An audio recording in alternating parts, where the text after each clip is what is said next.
નમસ્કાર મિત્રો, વિડીયોમાં તમારું સ્વાગત છે। જી હા મિત્રો, અત્યારે હાલના મોટા અને મહત્વના સમાચાર સામે આવી રહ્યા છે। તો મિત્રો, સમાચારમાં વાત કરીએ તો કઢડા તાલુકાના ઢાસા અમદાવાદ રોડ પર મધરાત્રે એક હૃદયદ્રાવક અકસ્માત સર્જાયો હતો। પૂરપાટ ઝડપે આવી રહેલી એક ટ્રકે સ્વિફ્ટ કારને જોરદાર ટક્કર મારતા કારનો કચ્ચરઘાટ નીકળી ગયો હતો। આ ગોઝારી ઘટનામાં કારમાં સવાર અમદાવાદના બે યુવકોના ઘટના સ્થળે જ કમકમાટી ભર્યા મોત નીપજ્યા હતા, જ્યારે અન્ય એક મિત્ર ગંભીર રીતે ઇજાગ્રસ્ત થયો હતો। મળતી માહિતી મુજબ અમદાવાદના ત્રણ મિત્રો સ્વિફ્ટ કાર લઈને સવાર થઈને ઢાસાથી અમદાવાદ પરત ફરી રહ્યા હતા। આ દરમિયાન ઢાસા નજીક ગઢડા રોડ પર સામેથી આવી રહેલી ટ્રક અને કાર વચ્ચે સામસામે ભયાનક ટક્કર થઈ હતી। અકસ્માત જેટલો જોરદાર હતો કે કાર વચ્ચેથી પડીકું વળી ગઈ હતી અને લોખંડના ઢસામાં ફેરવાઈ ગઈ હતી। જી હા મિત્રો, અકસ્માતનો અવાજ સાંભળીને આસપાસના લોકો તાત્કાલિક મદદ માટે દોડી આવ્યા હતા।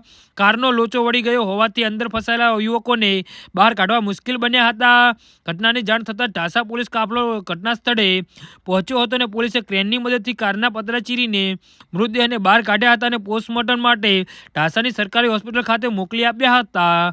જી હા મિત્રો, તો આના વિશે તમારું શું કહેવું છે તો નીચે અમારી કમેન્ટ બોક્સમાં જરૂરથી જણાવજો અને અમારી યુટ્યુબ ચેનલને સબસ્ક્રાઈબ કરવાની ભૂલતા નહીં। ધન્યવાદ।